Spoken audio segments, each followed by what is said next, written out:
What's up, everybody? This is a video response for you, Ami, Zedie36, Zedie36, and your video transracial segregation on YouTube.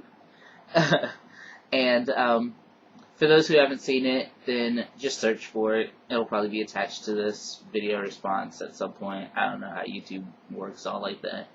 But I believe that a lot of the racial segregation that occurs in cyberspace is part of it is unintentional. It's not. It wasn't meant to be.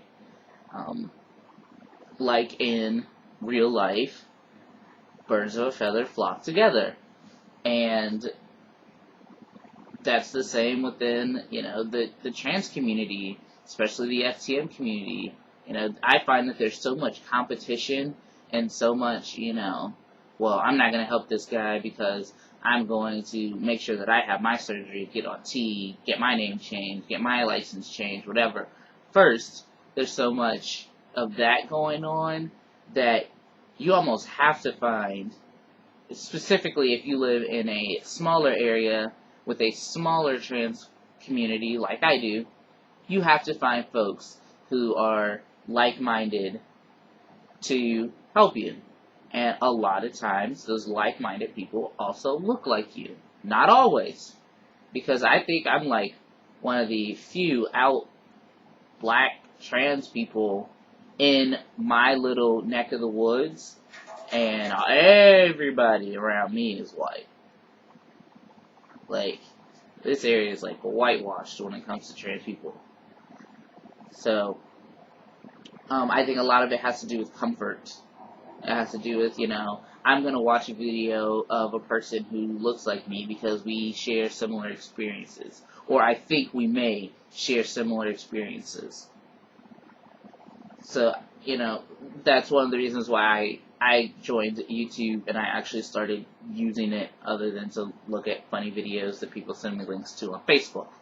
But I definitely have been using it as a means to connecting with the trans community of color that I'm missing at home, that I don't get at home. And I think another reason, like some of the other commenters and whatnot have said, that it has to do with tags. I don't include, when I tag things, I don't include race, ethnic identity, none of that stuff. Maybe I should for people who are looking for a trans man of color. But I don't, because to me, I want my videos to be widely accessible to everyone.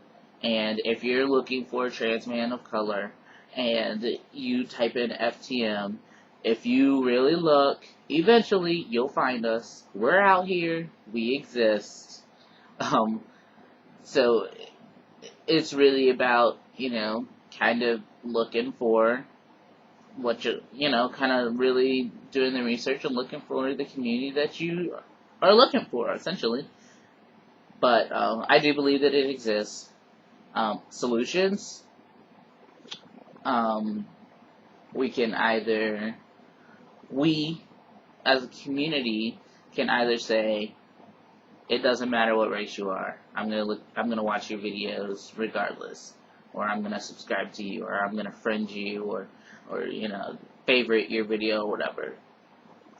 Or one of the things that I do is, I take it for what it's worth. Sometimes we need to be with folks who look like us, folks who are like us.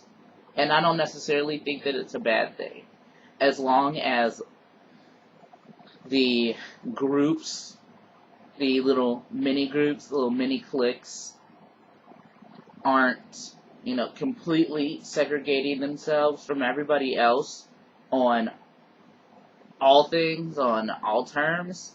Then I think it's okay to have, a little subsect where it's like, alright, these are trans people who have a black background. These are trans people who are Hispanic. These are trans people who are, white, non-Latino. These are trans people who are post-transition. These are trans people who are pre-everything. You know, here's people who are in the middle. I don't necessarily think that it's a bad thing to have these subsects. But with that being said, good insight, and peace out. Check me out on my channel, Transman34, all black, all the time, unless my girlfriend is in a video with me. Alright, peace out, y'all.